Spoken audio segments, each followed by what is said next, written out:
Maintenant, on va passer dans le chapitre 5 là, qui c'est consommation et épargne. Consommation et épargne, chapitre 5. Consommation et épargne. Donc, en ouais, la notion de consommation.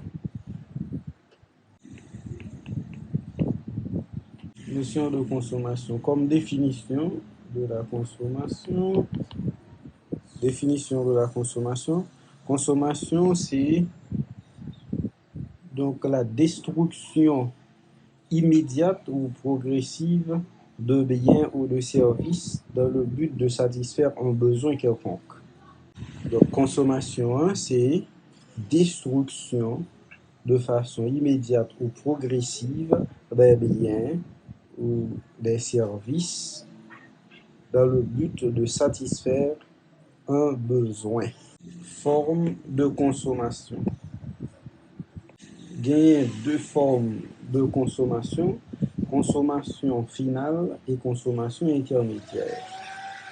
Oui, la consommation finale, consommation finale et consommation intermédiaire.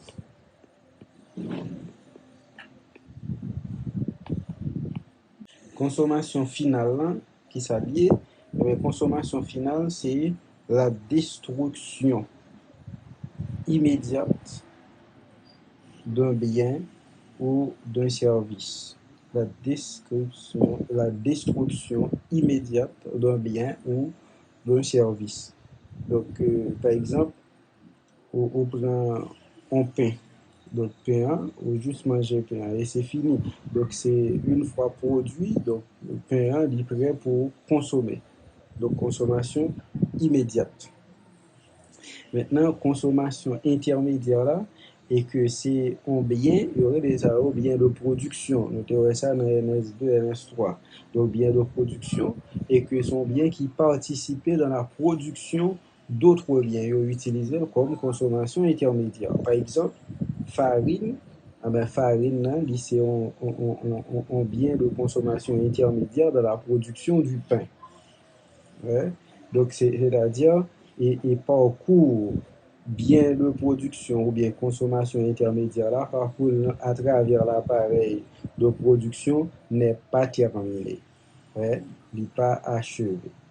Alors que consommation finale là, c'est terminé. Une fois produit, le bien est prêt pour être consommé.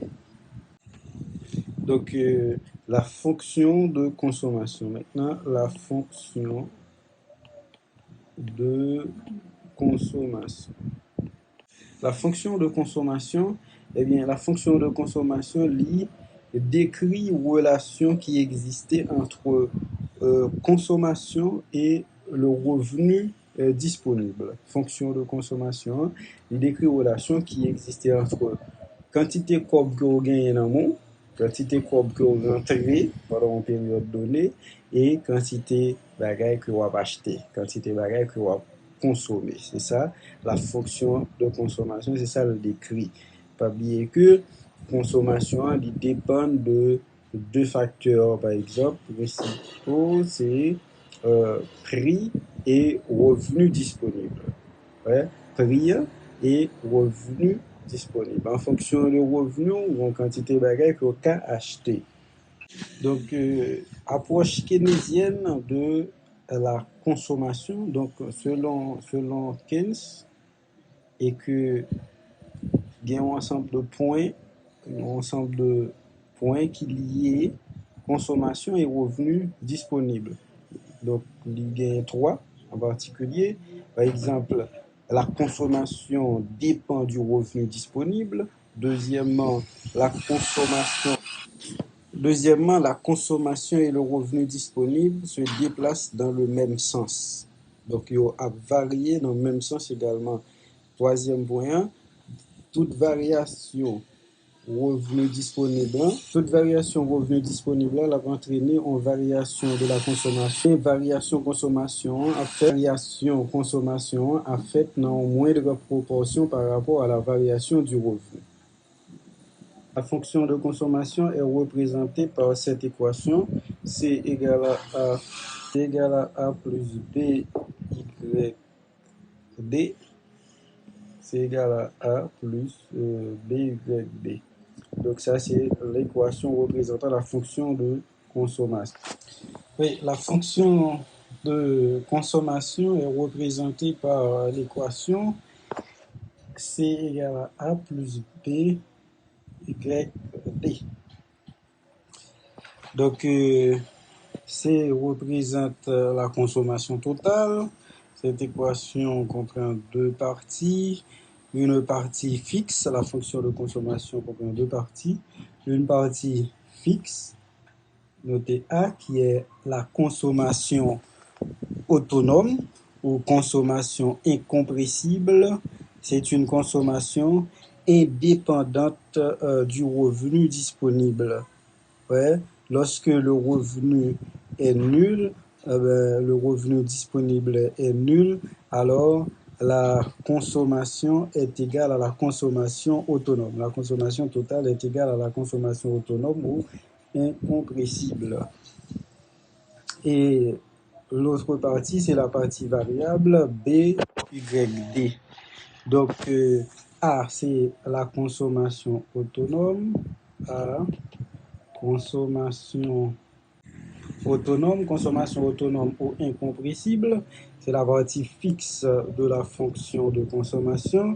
Et B, Y, D, c'est la partie variable appelée consommation induite. Consommation induite, c'est-à-dire portion de la consommation liée au revenu disponible. Consommation induite. La consommation induite, c'est-à-dire la portion de la consommation qui est liée au revenu disponible, autrement dit, qui est dépendante du revenu disponible. B représente la propension marginale à consommer. B, c'est la propension marginale à consommer. Propension marginale à consommer. B, propension marginale à consommer, alors que YD, c'est revenu disponible. Revenu disponible. Maintenant, revenu disponible, hein, c'est revenu total là, moins les taxes. Donc, YD égale à revenu moins taxes. T pour taxes. La propension marginale à consommer peut être définie comme étant la fraction de chaque unité monétaire additionnelle qui est consacrée à la consommation. Autrement dit, la consommation, la propension marginale à consommer, c'est le rapport entre la variation de la consommation et la variation du revenu. Propension marginale à consommer B, on peut appeler ça PMC, propension marginale à consommer. C'est le rapport entre la variation de la consommation et celle du revenu. Delta C, variation de consommation sur delta Y, variation du revenu.